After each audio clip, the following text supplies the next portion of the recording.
Mas umaaray pa raw ngayon ang mga negosyante sa ilang bahagi ng Mindanao. Mas tumagal pa raw kasi ang nararanasan nilang araw-araw na rotational brownout na nakakasama sa kanilang kabuhayan.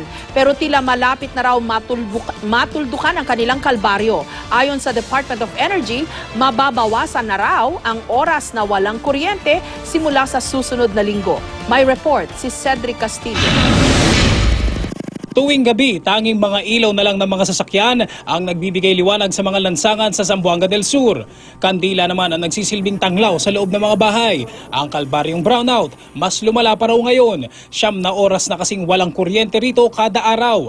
Kasabay kasi ng gipit na supply ng kuryente sa Mindanao grid, nasira pa ang 2 planta sa Misamis Oriental at Bukidnon. Dahil sa mas matagal na brownouts, umaaray na ang mga negosyante sa laki ng kanilang lugi. Halos ganito rin ang sitwasyon ng mga taga-Kidapawan City, pero kahit walang kuryente, tuloy pa rin ang paghahanap buhay. Ang manikuristang ito, sige pa rin sa paglilinis ng kuko ng kanyang customer kahit madilim. Araw-araw, 6 hanggang 8 oras ang brownout na nararanasan sa lugar.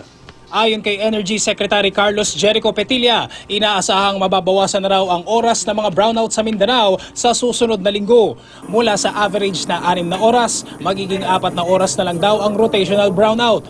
Gumagana na raw kasi ulit ang isang power generator ng Stayag State Power na siyang operator ng 210 megawatt Mindanao Coal Power Project.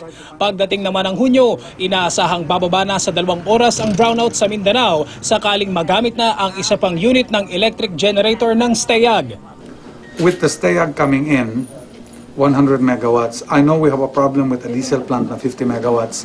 Nabawasan tayo, but we're trying to fix that whether it can run on peak hours and have its repair on off-peak. Kung mag-average ka ng 2 hours, I'd say yung Davao Light, Sipalco, wala nang brownout yan.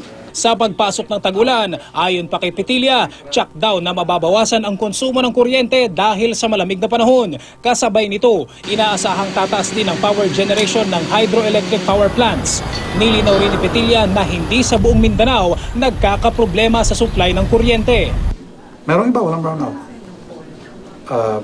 Or minimal brownout, Bukidnon, Agusan Norte, Mores Kutu. Okay, there are areas na walang brownout. Please don't think for a minute na it's the entire Mindanao. It all depends on what the cooperative or the DUs did in terms of contracting. Cedric Castillo, GMA News.